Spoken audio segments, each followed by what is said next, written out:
Robert, Yes. it's time to buy a house. You know why? Why?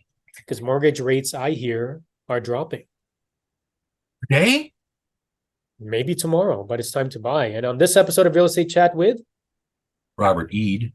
and John De Perez, we're going to find out if this in fact is going to happen. So Robert shared this with me, FP Posthaste, and variable rate mortgages appear to be gaining favor as more Canadians bet that interest rates have peaked, says industry sources, not Robert, not I, industry sources. So this particular post haste talks about, and there's a website, rates.ca or rates on, yeah, that's I guess what that is.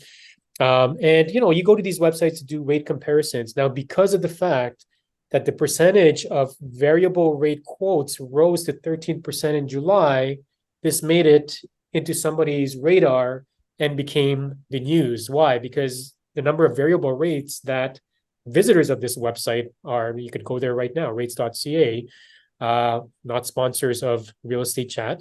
There's a 3% increase from the month before. So this article or this post haste, we'll link it in our show description, talking about variable rate mortgages fixed, all the different changes that are happening, all the anticipated changes that are happening, but also the fact that there's still data last week, United States showed signs inflation was cooling.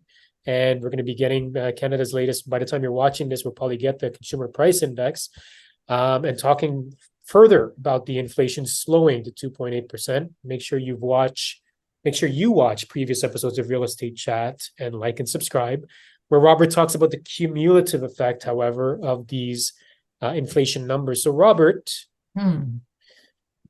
2024, sorry to say this, but 2024 to 2025 is the earliest they'll probably see this happening. But, news like this, where consumers start to gain confidence, that spark interest in Real Estate Chat viewers and the general public to start buying homes?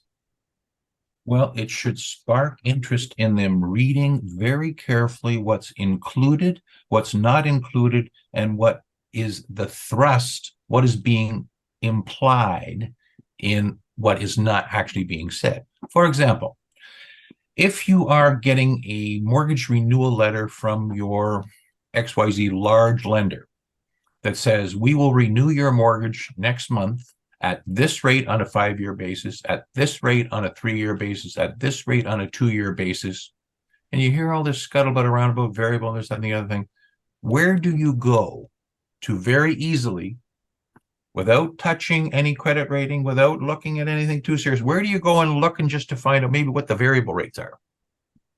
You go on the internet to some obscure, whatever pops to the top, whoever's paid the most to Google to be on the top, maybe this rates.com has paid the most to be on the top, and you say, what's your variable rate? And so they say, oh, it's more than the 3-year rate, it's more than the 5-year rate, I don't want that.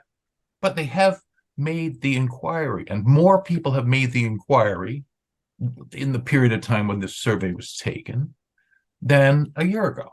So it's wishful thinking. So you hear It's this, a comparison, because if you have to go to a different lender, you have to go through the stress test. You have to qualify again. If there's anything that's happened to your job or you got a new car or anything, you're not going to get approved. So if you stay with your existing lender and the rate's not very much better or worse, then you just renew it and you send in a piece of paper and it's done. So this is nonsense. well, so I mean, banks have been saying, I mean, at least during our office meetings, there's anticipation of when rates will first start to drop. And what we've seen so far are successive rate hikes after the spring market, successive rate hikes. There may be more coming up in the fall. And it is, I mean, I'm sure consumers are feeling the crunch. Why haven't prices dropped, despite the fact that it costs a lot more to own the same price of a home that, just a year ago didn't drop as much? I mean, we've seen a big drop from 2022 peak, don't get me wrong, but since then, prices have remained for the most part stable. Why, Robert, are people buying homes with these kinds of mortgage rates? Okay. It's not stable at all. It's gone up and it's gone down. Okay. Compared to last year, it's about stable. But there's a whole lot of things that have happened since March of 22. And the attitude and consumer confidence of what was happening last summer. Like, if we only knew what was going to happen in late mid 23, when the first up of interest rates, we should have locked in for 10 years, right? But nobody did. because the scuttlebutt of the day was not saying it's rates are going up and they're going up for a lot longer and higher than you're imagining right now. And so if you lock in on the first tick up and take it for 5 years, take it for 7 years, take it for 10 years, you're going to be better off.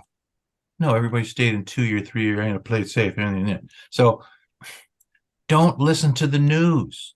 Listen to your brain, listen to your wallet, and listen to your options. Okay, this is a nonsense article that's trying to appeal to people.